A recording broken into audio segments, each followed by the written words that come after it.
The cold vacuum of space stretched endlessly around the small monitoring station that floated near Pluto's orbit. Captain Juan checked his instruments for the third time that morning, his coffee growing cold in the magnetic cup beside him. The Deep Space Monitoring Station Alpha had been his home for 2 years now, and most days brought nothing but routine readings and empty space. "Anything interesting out there today?" asked Nari, the communications officer, as she floated into the observation deck. Her long black hair was tied back in the standard zero-gravity style that all station personnel used. "Same as always," Juan replied, not looking up from his screens. "Empty space, cosmic radiation, and the occasional piece of space junk from the inner system." Tay, the station's chief engineer, pushed himself through the doorway with practiced ease. "The quantum sensors are acting up again. I think we need to recalibrate them when we get back to Earth next month." That was when everything changed. A soft beeping filled the observation deck. Juan's eyes widened as he stared at his display. "That's impossible," he whispered. "What is it?" Nari asked, moving closer to look at the screen. "Multiple contacts, large ones, moving faster than anything we've ever built." Juan's fingers danced across his controls, trying to get a clearer reading. "They're coming from outside the solar system." Tay grabbed a handhold and pulled himself over to his own station. "I'm reading massive energy signatures. These aren't natural objects." The three humans stared at their instruments as the readings became clearer. 27 large objects were approaching from the direction of Alpha Centauri, moving at a significant fraction of light speed. No human technology could achieve such speeds. "We need to contact Earth immediately," Juan said, his voice steady, despite the fear growing in his chest. Nari was already at her communication station, her fingers flying over the controls.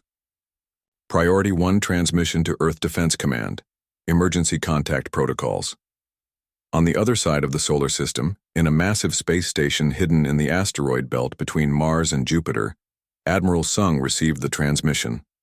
He was a man in his 60s with gray hair and sharp eyes that had seen more battles than most people knew existed.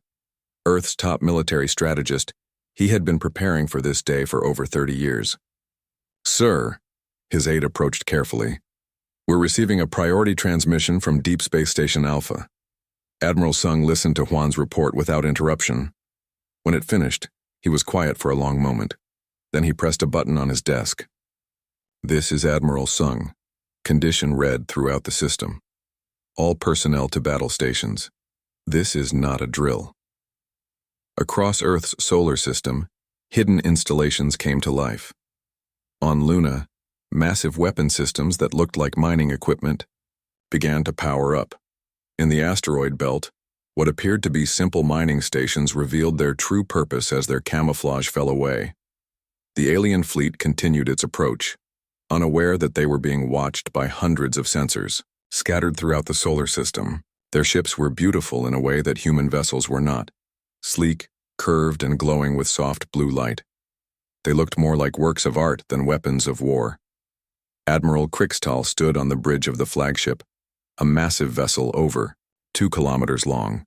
His species, the Vorthak, had been expanding across the galaxy for over 1,000 years. They were tall, thin beings with pale blue skin and large black eyes. They considered themselves the most advanced civilization in the galaxy. "Report," Krixtal ordered, his voice carrying the authority of someone who had never been challenged. "The primitive planet is exactly as our scouts reported," replied his second-in-command. "Single species, divided into multiple competing nations. Their technology is laughably primitive. They still use chemical rockets to reach their own moon." Krixtal nodded. This would be easy. Open a communication channel to the planet. On Earth, President Leah sat in the emergency command bunker deep beneath the Swiss Alps. She was a woman in her 50s, chosen not for her political skills, but for her ability to make hard decisions under pressure. Around her, the world's top military and scientific minds worked at their stations. "We're receiving a transmission from the alien fleet," reported the communications officer. "Put it through," President Leah said calmly. The main screen filled with the image of Admiral Krixtal. When he spoke, His words were translated by advanced computers that had been analyzing his language since the fleet first appeared. Primitive inhabitants of the third planet, Krixtal began. I am Admiral Krixtal of the Vorthak Empire. Your world has been selected for integration into our empire. You will surrender immediately and accept our rule, or you will be destroyed. You have 3 of your days to comply. The transmission ended, leaving the command center in silence. President Leah turned to Admiral Sung, who had arrived from his station hours earlier. What do you think? They're exactly what we expected, Sung replied. Overconfident, they see us as primitives who should be grateful for their attention. Dr. Miso, Earth's leading xenobiologist, looked up from her analysis. Their ships use energy-based technology exclusively. Plasma weapons, energy shields, faster-than-light drives that bend space-time. Very advanced, but also predictable. How so? Asked President Leah. They've never had to fight anyone who thinks differently than they do, Dr. Miso explained. Their entire military doctrine is based on overwhelming technological superiority. They've probably never faced an enemy who couldn't be beaten by simply having better weapons. Admiral Sung smiled grimly. Then they're in for a surprise. President Leah activated the communication system. Open a channel to the alien fleet. When Krixtal's image appeared on the screen, she spoke calmly. Admiral Krixtal, I am President Leah of Earth. We have received your ultimatum. However, before we can consider your offer, we would like a demonstration of your power. There is an abandoned mining facility in the asteroid belt. Perhaps you could show us what happens to those who oppose you. Krixtal was surprised by the request, but pleased. These primitives wanted to see his power before they surrendered. It showed wisdom. Very well, he replied. You will witness the fate of all who oppose the Empire. 2 hours later, the abandoned mining facility disappeared in a brilliant flash of blue light.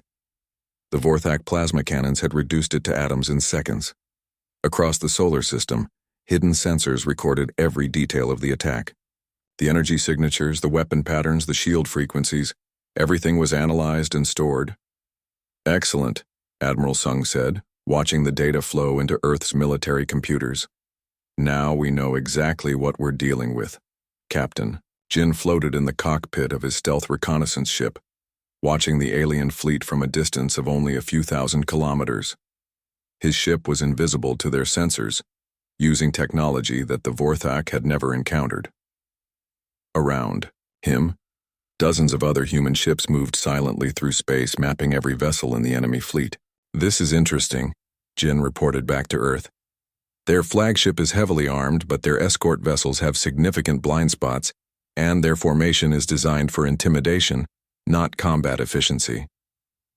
Back on Earth, the final preparations were being made.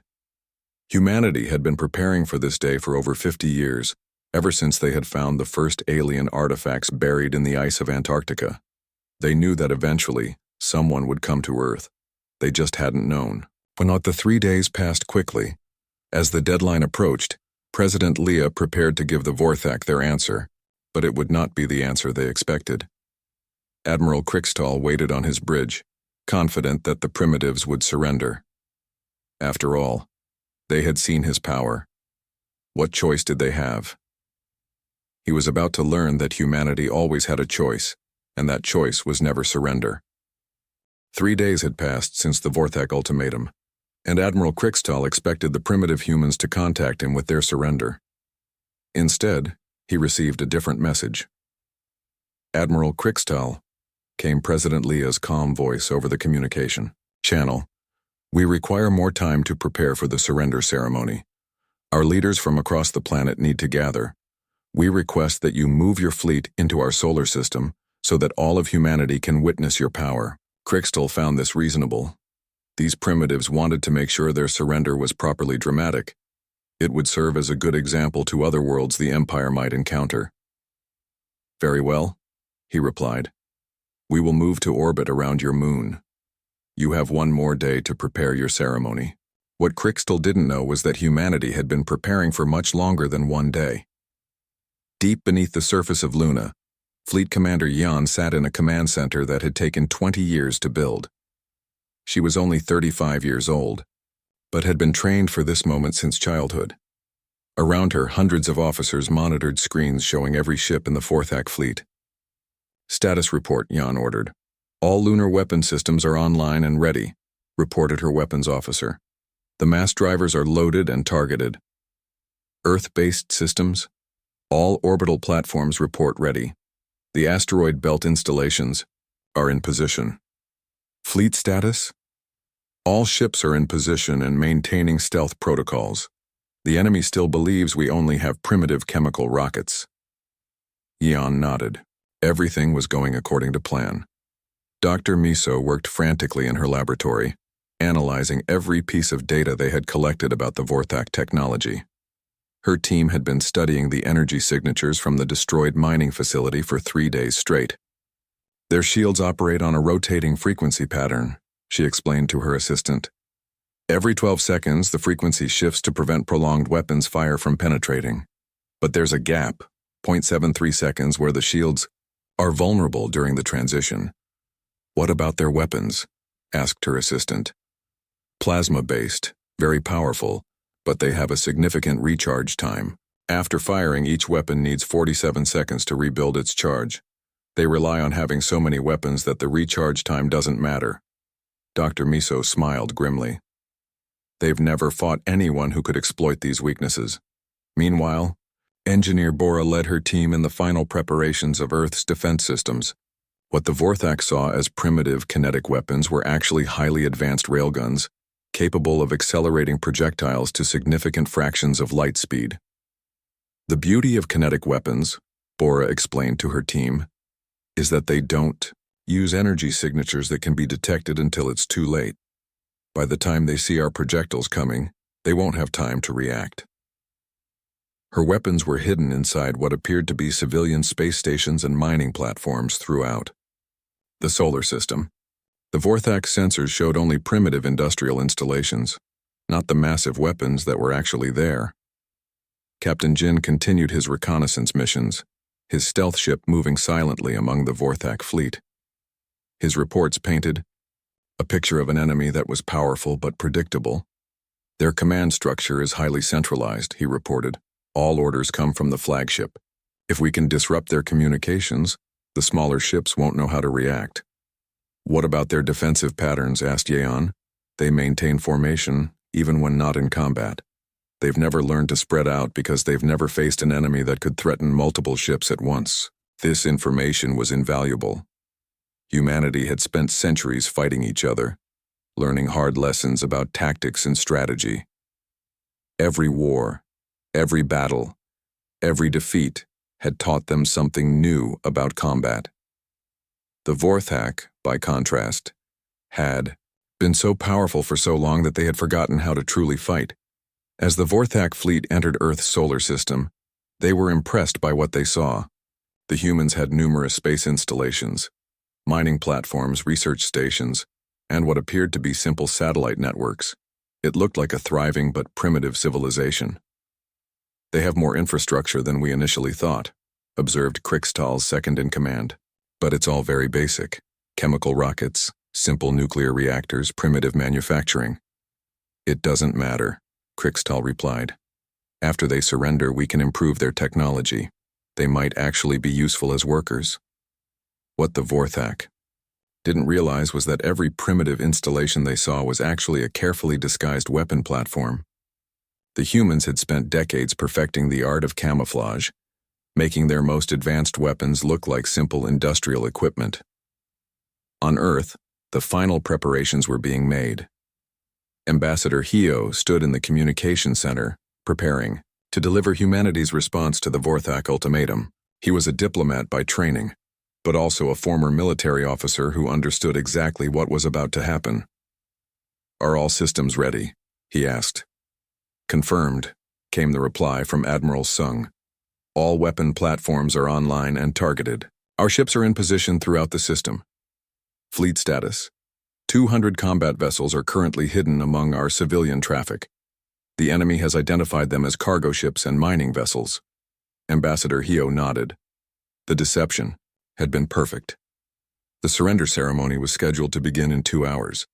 The Vorthak fleet had taken up position in orbit around Luna, exactly where humanity wanted them. Commander Day prepared his squadron of fighters in the hidden bay of what appeared to be a simple cargo hauler. His pilots were the best humanity had ever trained, veterans of countless simulations and exercises.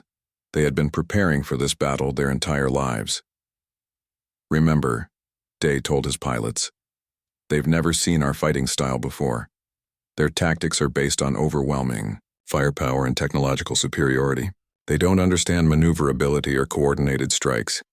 His fighters were small, fast, and completely invisible to Vorthak sensors. They used a combination of advanced materials and energy-dampening fields that made them appear to be nothing more than space debris. As the time for the ceremony approached, the Vorthak positioned their ships for the best view of Earth. They wanted the primitive humans to see their entire fleet, to understand the futility of resistance. Admiral Krixtal stood on his bridge, satisfied with the positioning. 27 massive warships hung in space around Earth's moon, their hulls gleaming in the sunlight. It was an impressive sight, designed to crush the spirit of any who saw it. "Begin the ceremony," he ordered. Ambassador Hyo's image appeared on screens throughout the Vorthak fleet. He looked calm and dignified, exactly as a defeated leader should look when surrendering to a superior force. "Admiral Krixtal," Hyo began, "humanity has considered your generous offer to join your empire." Krixtal nodded approvingly. The primitive was showing proper respect. "We have discussed your terms extensively," Hyo continued, "and we have reached our decision. Around the solar system, every human weapon system powered up to full capacity. On Luna, massive railguns emerged from hidden silos. In the asteroid belt, camouflaged weapon platforms revealed their true nature. Throughout Earth's orbit, civilian stations dropped their disguises. Ambassador Hyo looked directly into the camera, his expression unchanging. "We decline." That was the signal humanity had been waiting for. The word decline had barely left Ambassador Hyo's lips when the universe around the Vorthak fleet changed forever. Admiral Krixtal stared at the communication screen in confusion. "What did he say?" he asked his translator. "He said they decline, sir," came the uncertain reply. Before Krixtal could process this impossible response, alarms began screaming throughout his flagship. His weapons officer turned to him with wide, frightened eyes. "Sir, I'm reading massive energy signatures throughout the system. The humans, they have weapons everywhere." On Luna's hidden surface, Fleet Commander Yeon watched her tactical display as thousands of targeting solutions locked onto the Vorthak vessels. Every human installation throughout the solar system had dropped its camouflage simultaneously, revealing the true extent of humanity's preparations. "All units, this is command," Yeon spoke into her communicator with calm authority. "Execute Operation Homecoming. Fire at will." What the Vorthak had thought were simple mining platforms suddenly revealed themselves as massive weapons stations. The cargo ships moving through the system shed their false hulls, exposing advanced warships, bristling with weapons. Even the small research satellites orbiting Earth transformed, deploying weapon systems that should have been impossible to fit in such small packages. The first human weapons to fire were the lunar mass drivers. These massive railguns, hidden beneath the moon's surface for 30 years, accelerated tungsten rods to enormous velocities. The projectiles were invisible to the Vorthak sensors until impact, traveling too fast to be intercepted. Admiral Krixtal watched in horror as 3 of his escort ships simply vanished, torn apart by kinetic projectiles that hit with the force of nuclear weapons. His shields, designed to deflect energy beams, were useless against solid matter traveling at such incredible speeds. "Return fire," he screamed. "All ships, engage the enemy." But the Vorthak couldn't see their enemies. The human ships used stealth technology that made them nearly invisible, appearing on sensors only as faint ghosts that vanished before weapons could lock onto them. Commander Day led his fighter squadron out of their hidden bay, accelerating toward the Vorthak formation. His pilots moved in patterns that the enemy had never seen before, not the rigid formations that the Empire expected, but fluid, organic movements that took advantage of every piece of cover in the battlefield. Target their weapon systems first, Day ordered. Dr. Miso's analysis shows a 47-second recharge time. Hit them during the reload cycle. The human fighters were tiny compared to the massive Vorthak warships, but they struck with precision that the Empire had never encountered. They used the moon's gravity well to slingshot themselves into attack positions, then vanished back into space before the enemy could respond. On Earth, Engineer Bora watched her weapon systems perform exactly as designed. The orbital platforms that had appeared to be simple communication satellites were actually sophisticated weapons platforms, each one capable of engaging multiple targets simultaneously. Plasma cannon signatures detected. Her targeting computer announced, "Enemy weapons charging." "Wait for it," Bora whispered, watching her screens. The moment Dr. Miso had identified was approaching. The brief gap when the Vorthak shields transitioned between frequencies. "Now," she ordered, hundreds of kinetic projectiles launched from hidden platforms throughout Earth's orbit. They arrived at their targets during the exact moment when the enemy shields were vulnerable, punching through defenses that had protected Vorthak ships for centuries. Admiral Krikstal's flagship shuddered as human weapons found their mark. His shields flickered and failed as projectiles tore through his hull. Around him, his fleet was being systematically destroyed by an enemy they couldn't see or understand. "This is impossible," he shouted. "They're primitives. They use chemical rockets." His communications officer looked up from his station with terror in his large black eyes. "Sir, I'm detecting over 200 human vessels in the system. They've been hiding among what we thought was civilian traffic." The truth was becoming clear to Admiral Krikstal. The humans hadn't been preparing for surrender. They had been preparing for war. Everything his scouts had reported was wrong. The primitive installations throughout the system were actually a sophisticated network of weapons platforms and military bases. Captain Jin's reconnaissance ship moved silently through the battle, his advanced sensors mapping every Vorthak vessel. His stealth technology was so effective that enemy ships were passing within kilometers of him without detection. "Command, this is Ghost Leader," he reported. "Enemy flagship is taking damage but still operational. I'm seeing massive structural weaknesses in their engine section." "Copy, Ghost Leader," came Yeon's reply. "Marking target for heavy weapons." From the asteroid belt, what the Vorthak had thought was a simple mining operation revealed its true purpose. Massive weapons platforms, each one the size of a city, powered up systems that had been hidden for decades.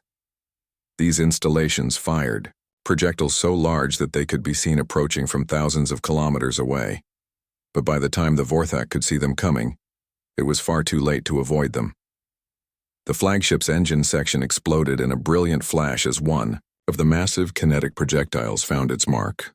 Admiral Krikstal was thrown to the deck of his bridge as his ship began to lose power and drift helplessly. Around him, what remained of his fleet was in chaos. Ships that had survived the initial human attack were trying to retreat, but they quickly discovered that humanity had been planning for this possibility as well.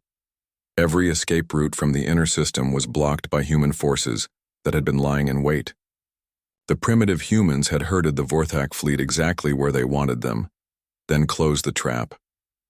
Dr. Miso monitored the battle from her laboratory, analyzing every piece of data that came in.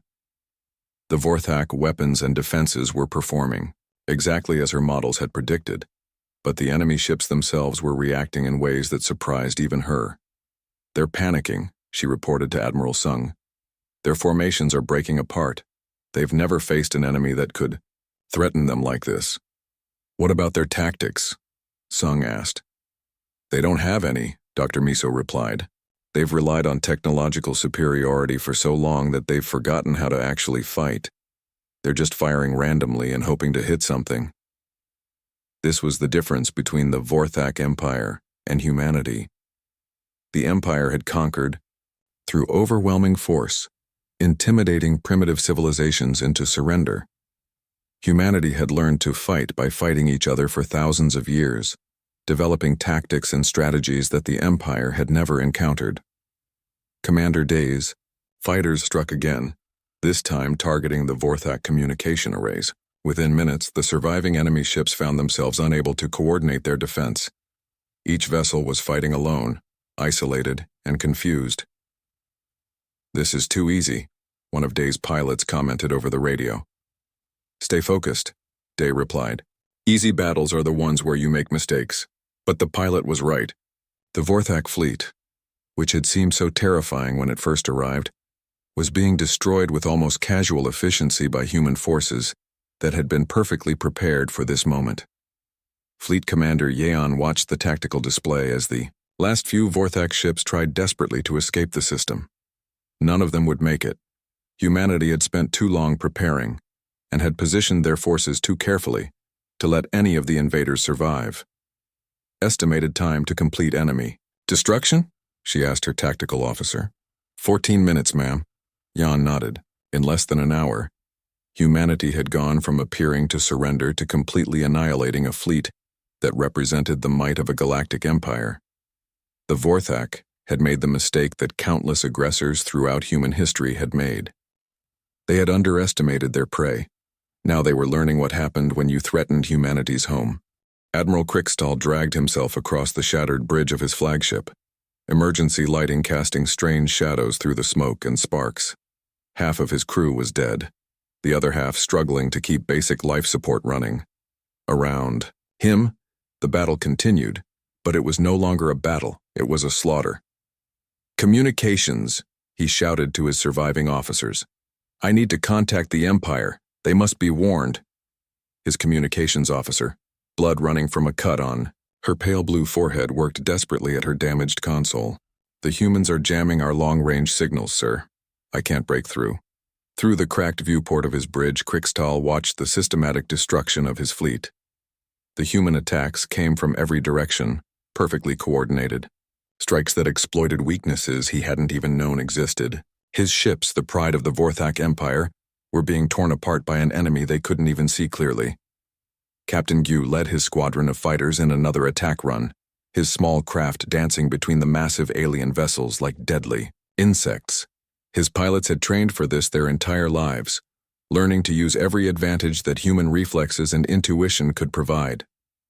"Remember, these ships were built to intimidate, not to fight," Gu reminded his pilots. "Their weapons can't track targets moving at these speeds." He was right. The Vorthak weapons were designed to destroy other large warships in traditional space battles. They had never encountered fighters that moved like the humans did, using gravity wells and magnetic fields as weapons, turning the battlefield itself into an ally. Gu's fighter dove beneath a Vorthak cruiser, using its own bulk to shield him from other enemy ships. At the last second, he released his payload, a series of small devices that attached themselves to the alien hull. "Charges placed," he reported, moving to safe distance. Seconds later, the devices exploded, not outwardly but inwardly, sending focused charges of energy through the ship's hull. The explosions followed the ship's own power conduits, turning its electrical system into a weapon against itself. The cruiser went dark and began to drift, its crew dead or unconscious. Engineer Wu watched the battle from her command center, monitoring the performance of her special weapons. What the Vorthak had dismissed as maintenance pods and repair drones were actually autonomous attack units, each one piloted by an artificial intelligence with a single objective. "Drone Squadron 7 has reached the enemy dreadnought," she reported, "beginning final approach." The small craft approached the massive Vorthak ship like metal moths drawn to flame. To the aliens, they appeared to be nothing more than debris or perhaps escape pods from destroyed human vessels. The enemy point defense systems ignored them completely. That was a mistake. Each drone carried an antimatter warhead powerful enough to destroy a city. They were piloted by artificial intelligences that had been programmed with the tactical knowledge of humanity's greatest military minds. They knew exactly where to strike for maximum effect. The first drone penetrated the dreadnought's hull and detonated near the main reactor. The explosion tore through the ship's power systems, leaving it helpless. The second drone found the weapons control center. The third targeted the life support systems. Within seconds, the largest ship in the Vorthak fleet was a dead hulk drifting in space. "Dreadnought neutralized," Wu reported with satisfaction. Moving drones to next target. Admiral Ray coordinated the overall battle from Earth's surface, watching as humanity's true nature revealed itself to the galaxy. She was a veteran of Earth's last great war, fought 30 years earlier, and she understood something that the Vorthak had never learned. That victory in war came not from having the biggest weapons, but from using them most effectively. "Status report," she ordered. 17 enemy vessels destroyed, came the reply. 8 disabled, 2 attempting to retreat. "Let them try," Ray said grimly. "They'll learn that running from humans is just as futile as fighting us." The retreating Vorthak ships discovered that their escape route was blocked by human vessels that had been waiting in the outer system. These weren't the small fighters or disguised platforms that had been attacking them. These were humanity's true warships, purpose-built for interstellar combat. Captain Saul commanded the heavy cruiser that intercepted the fleeing aliens. His ship was larger than anything in the Vorthak fleet, but it had been hidden in the shadow of Jupiter until this moment, invisible to enemy sensors. "This is Captain Saul of the human vessel Retribution," he broadcast to the Vorthak ships. "You are ordered to surrender immediately. Any attempt to leave this system will be met with destruction." The alien ships, desperate and panicked, opened fire with everything they had. Their plasma cannons and energy weapons struck Sol's ship with tremendous force, enough to destroy any vessel they had ever encountered before. The human warships' shields absorbed the impact without even flickering. "Our turn," Sol said calmly, and gave the order to return fire. The human weapons were different from anything the Vorthak had seen. Not energy beams or plasma bolts, but something far more primitive and far more deadly. Accelerated matter moving at velocities that turned simple metal into weapons of incredible destruction. The first Vorthak ship disappeared in a cloud of debris. The second lasted 3 seconds longer. Back in the inner system, Dr. Kai worked frantically to intercept the enemy's desperate transmissions. The humans had been jamming Vorthak communications since the battle began, but she knew that eventually some signal would get through. "I'm reading a narrow beam transmission from the flagship," she reported. "They're trying to contact their homeworlds." "Can you stop it?"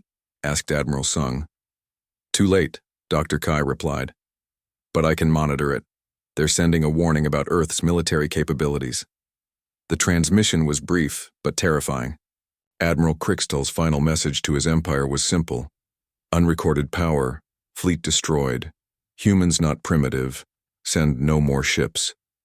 The message traveled at faster than light speeds toward the core worlds of the Vorthak Empire, carrying with it the news that would change the galaxy forever. As the last of the Vorthak ships was destroyed, an eerie quiet settled over Earth's solar system. The battle that had taken less than 2 hours had completely annihilated a fleet that represented the military might of a galactic empire. President Leah addressed the human population from the command bunker, her voice calm, despite the magnitude of what had just occurred. "Citizens of Earth," she began, "today humanity faced its first interstellar conflict. The Vorthak Empire came to our system expecting to find a primitive civilization that would surrender without a fight. Instead, they discovered what we have always known, that humanity will never bow to tyranny, no matter what form it takes." She paused, looking directly into the camera. "Let this be a message to any other power in the galaxy that might consider threatening our world. We are not the primitive species you think we are. We have been preparing for this day for longer than most civilizations have existed. We are ready for whatever comes next." The broadcast was transmitted not just to Earth, but to every human colony ship that had been secretly launched over the past 50 years. Humanity had been spreading through nearby star systems for decades, establishing hidden outposts and military bases. The galaxy was about to discover that Earth was not humanity's only stronghold. Fleet Commander Yeon stood in her command center, watching the tactical display as the last pieces of Vorthak debris drifted through space. Her forces had performed perfectly, executing a battle plan that had taken decades to develop. "Casualty report," she ordered. 14 human vessels damaged, none destroyed. Total casualties: 17 wounded, none dead. Jan nodded with satisfaction. Humanity had faced a galactic empire and emerged victorious without losing a single life. It was a testament to their preparation and their understanding of warfare. But she knew this was only the beginning. The Vorthak message had reached their homeworlds by now, and soon, the entire galaxy would know what had happened in Earth's solar system. The question was, would they learn from the Vorthak's mistake, or would they make the same error of underestimating humanity? Jan suspected she would find out soon enough. 6 months had passed since the destruction of the Vorthak fleet, and the galaxy was in chaos. The message that Admiral Krikstal had managed to transmit in his final moments had spread like wildfire through the Empire's communication networks, carrying with it a terror that no Vorthak had ever experienced. Grand Executor Velthax stood in the central chamber of the Empire's capital world, surrounded by holographic displays showing reports from across Vorthak space. Each display told the same story: panic, desertion, and the collapse of Imperial authority. The Rigelian sector has declared independence, reported one of his advisors, her voice shaking. They're refusing to provide ships or resources to the Empire. The Centauri colonies are requesting human protection, added another. They say they would rather serve the species that destroyed our fleet than wait for us to send them to die. Velthax stared at the displays with growing horror. In 6 months, the empire that had ruled the galaxy for over 1,000 years was crumbling, all because of one small blue planet and its supposedly primitive inhabitants. On Earth, President Leah walked through the corridors of the new Galactic Relations Complex, a massive facility built in orbit around Earth specifically to handle the flood of alien communications that had begun arriving immediately after the battle. Status report, she requested from her aide. 47 species have formally requested to join the human sphere of protection, came the reply. 12 more have sent diplomatic missions requesting trade agreements. The Vorthak Empire has lost control of over 60% of its territory. President Leah nodded. This had been expected. Admiral Sung's analysis had predicted that the destruction of the Vorthak fleet would cause the Empire's client species to lose confidence in their protectors. What they hadn't expected was how quickly the collapse would spread. Captain Yun stood on the bridge of humanity's first diplomatic vessel, the Endeavor, as it approached the Vorthak home system. Unlike the warships that had destroyed Admiral Krikstal's fleet, the Endeavor was designed to impress rather than intimidate. But the message was still clear. Humanity now had the technology and the power to travel to any system in the galaxy. We're receiving multiple communications from the Vorthak Home Defense Fleet, reported his communications officer. They're asking about our intentions. Tell them we come in peace, Captain Yun replied with a slight smile. But make sure they understand that we have the power to enforce that peace if necessary. The Endeavor was accompanied by a full battle group of human warships, but they remained cloaked and invisible to Vorthak sensors. The aliens would see only the diplomatic vessel, but they would know that humanity's military might was never far away. Commander Bin supervised the integration of the first alien refugees at the Lunar Processing Center. These were members of species that had served the Vorthak Empire for centuries, but had decided that their future lay with humanity rather than with their former masters. The Altarians have provided detailed star charts of their home sector, she reported to Earth Command. The Procyon are offering their manufacturing technology in exchange for protection. It was a pattern that was repeating throughout human-controlled space. The alien species that chose to align with humanity brought with them knowledge, technology, and resources that had been accumulated over millennia. But more importantly, they brought information about the galaxy that humanity was now preparing to enter. Dr. Yun's research teams worked around the clock, analyzing the flood of new information that was coming in from their alien allies. Vorthak technology, which had seemed so advanced when their fleet first arrived, was proving to be surprisingly limited when compared to the combined knowledge of multiple galactic civilizations. Their faster-than-light drives are actually quite primitive, she reported to Admiral Sung. The Rigelians have been using much more efficient systems for centuries, but the Vorthak never allowed them to improve their own ships. What about weapons technology? Sung asked. Same story. The Empire maintained its control by preventing their client species from developing anything that might threaten them. But now that these species are free to share their knowledge with us, we're learning about technologies that make Vorthak weapons look like toys. This was the Empire's greatest weakness, and humanity was exploiting it perfectly. By freeing the Vorthak subject species, they weren't just gaining allies. They were gaining access to thousands of years of suppressed technological development. Admiral Ray, now promoted to Supreme Commander of Human Space Forces, oversaw the expansion of humanity's military infrastructure.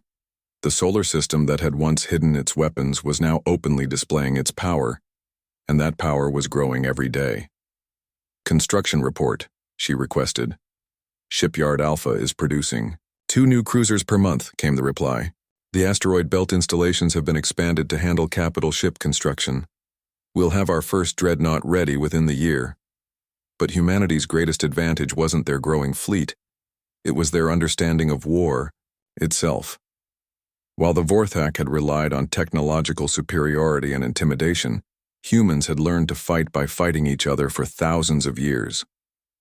They understood tactics, strategy, and the psychology of warfare in ways that the Empire had never experienced.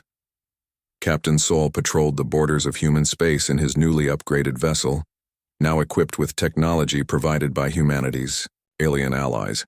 His mission was to ensure that no hostile forces could approach Earth undetected, but also to demonstrate human power to any who might consider challenging them. Contact on long-range sensors, reported his tactical officer. 3. Ship's Vorthak configuration approaching at high speed. Hail them, Sol ordered. The response came immediately. Human vessel, this is Commander Texvar of the Vorthak Imperial Navy. We demand safe passage through this system. Sol studied the tactical display. 3 ships against his entire battle group. Either these Vorthak were very brave or very stupid. Commander Texvar, he replied calmly. You are entering human-controlled space. State your business or prepare to be turned away. We do not recognize human authority, came the angry response. This system belongs to the Empire, Sol sighed. These aliens had learned nothing from their fleet's destruction. Negative, Commander. This system is under human protection now. You have 10 seconds to reverse course or we will assume hostile intent. The Vorthak ships continued their approach, weapons powering up. Sol shook his head sadly. Tactical. Prepare to engage. Try to disable rather than destroy. I want prisoners for interrogation. The brief battle that followed lasted exactly 47 seconds. 2 of the Vorthak ships were disabled by precisely targeted kinetic strikes that took out their weapons and engines without breaching their hulls. The 3rd ship, recognizing the futility of resistance, surrendered immediately. The prisoners were transferred to a human facility where they were questioned about the current state of the Vorthak Empire. What the interrogators learned confirmed what they had already suspected. The Empire was in complete collapse, with different factions fighting each other for control of the remaining territories. Dr. Kai analyzed the intelligence reports coming in from across the galaxy, building a picture of a civilization in terminal decline. The Vorthak had ruled through fear and technological superiority for so long that they had never learned to adapt when that superiority was challenged. They're making the same mistakes that every failed empire in human history made, she reported to the Global Strategy Council. They're trying to hold territory through force alone, without any understanding of how to maintain loyalty or adapt to changing circumstances. Meanwhile, humanity continued to grow stronger. The alien allies who had joined them brought not just technology and resources, but also knowledge of other species throughout the galaxy. Many of these species had been oppressed by the Vorthak for centuries and were eager to join any force that could guarantee their freedom. Captain Yun completed his diplomatic mission to the Vorthak homeworlds, having secured the formal surrender of 3 entire star systems. The local populations had chosen to align with humanity rather than continue serving an empire that could no longer protect them. The Vorthak government is offering to negotiate, he reported back to Earth. They're willing to discuss terms for ending hostilities. President Leah considered this news carefully. Humanity had achieved everything they had hoped for, and more. They had proven their strength, gained powerful allies, and established themselves as a major power in the galaxy. The question now was what to do with that power. Set up the negotiations, she decided. But make it clear that we're not interested in conquest. We want stability, security, and the freedom for all species to determine their own futures. This was humanity's true strength, not just their ability to wage war, but their understanding of how to build something better than what had come before. The Vorthak Empire had ruled through domination and fear. Humanity offered something different: protection, cooperation, and the chance for all species to reach their full potential. As the negotiations began, it became clear that the galaxy was entering a new age.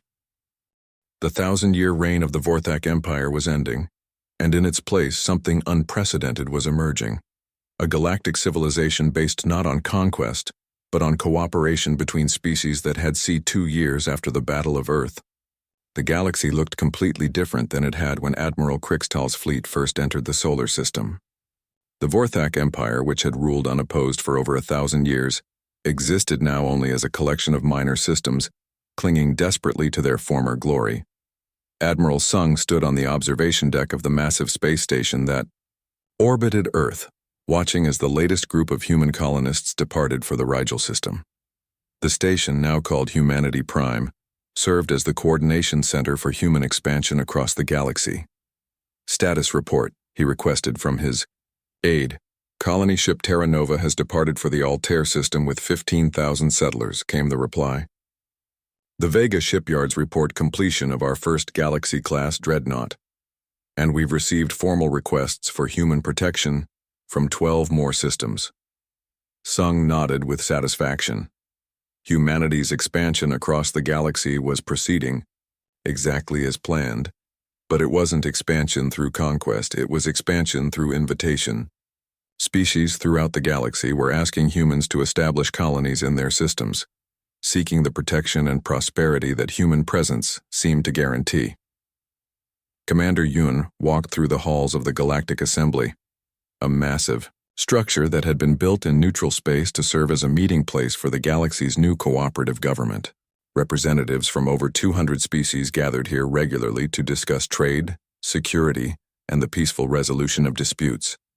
The Centauri delegation is requesting human mediation in their border dispute with the Procyon, reported his diplomatic aide. "Schedule a session for next week," Yun replied, "and make sure both sides understand that any attempt to resolve the dispute through force will result in human intervention." This had become humanity's role in the galaxy, not as conquerors or rulers, but as the force that ensured peace was maintained. No species wanted to face the same fate as Admiral Krixtal's fleet, so disputes were now settled through negotiation rather than warfare.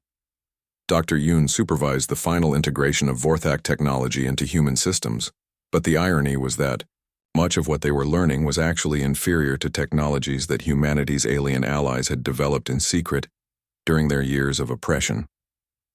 "The Vorthak fusion drives are actually less efficient than the systems the Altarians were using before the Empire conquered them," she reported to Admiral Sung. "Their weapons are powerful but crude compared to what the Rigelians had developed." "So the Empire's technological superiority was mostly an illusion?" Sung asked. "Worse than that," Dr. Yun replied. "They actively suppressed technological development among their subject species to maintain control. If they had encouraged innovation instead of preventing it, they might still be in power today." This was a lesson that humanity took to heart. Instead of suppressing the abilities of their allies, they encouraged development and shared their own knowledge freely. The result was a rapid acceleration of technological progress that benefited everyone in the human sphere of influence. Captain Sol, now promoted to Fleet Admiral, commanded humanity's newest and most powerful warship as it patrolled the former Vorthak territories. The ship was a marvel of engineering, incorporating the best technologies from dozens of different species, but built according to human principles of warfare. "Long-range sensors are detecting a fleet approaching from the galactic rim," reported his tactical officer. "Configuration unknown. Not Vorthak or any of our allied species.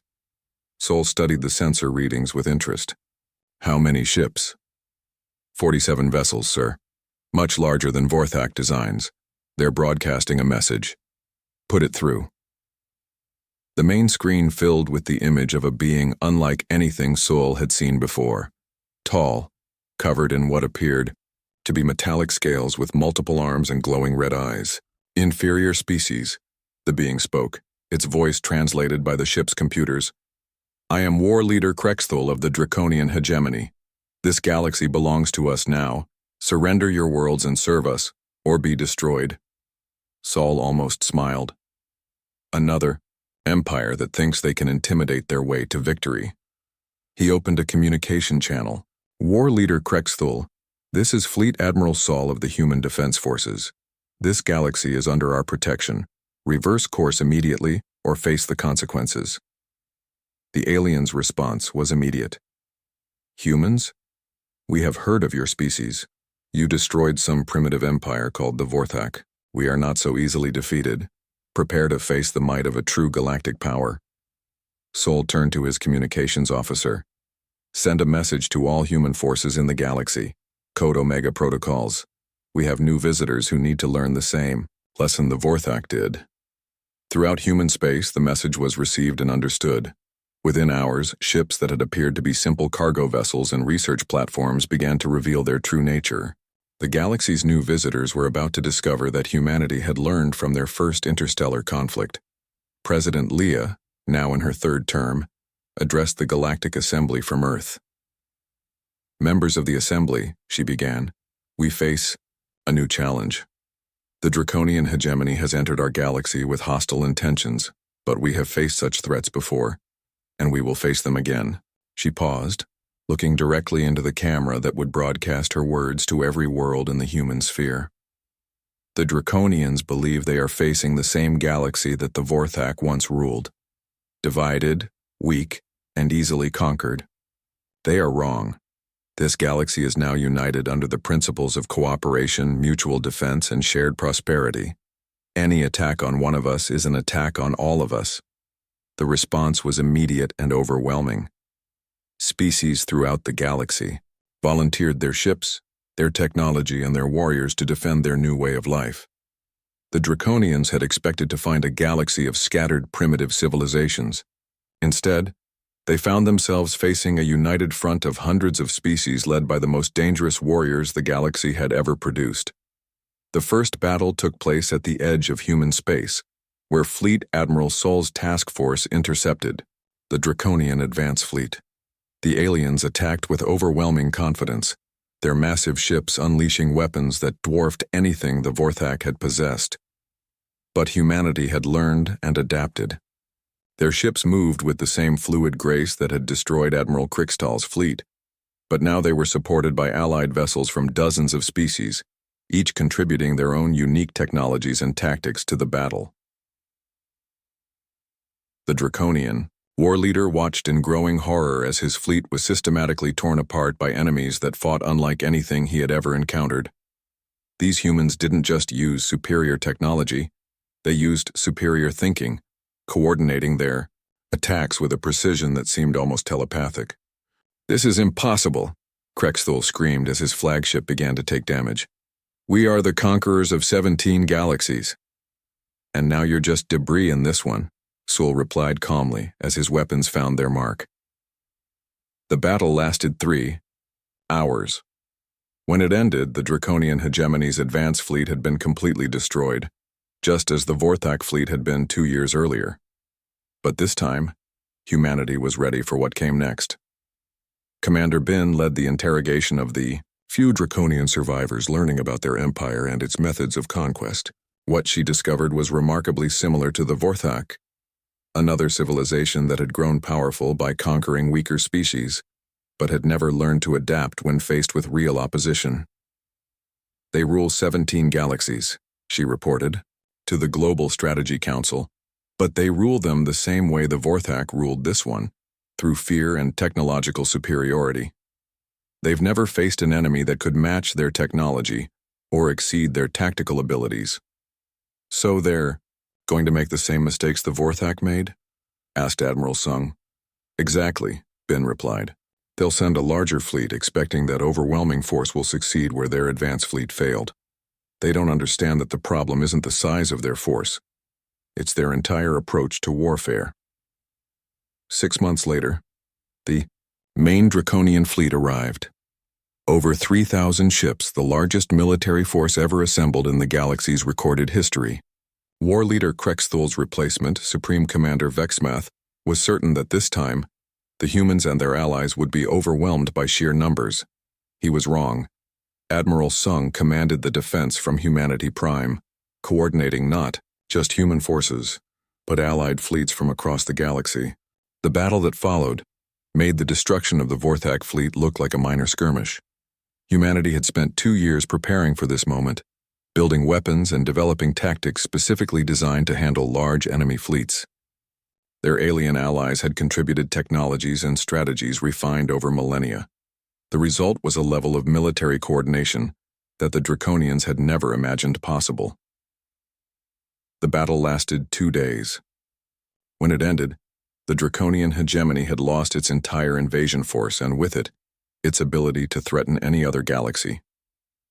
As news of humanity's victory spread, the message was clear to every civilization in the galaxy and beyond. EO,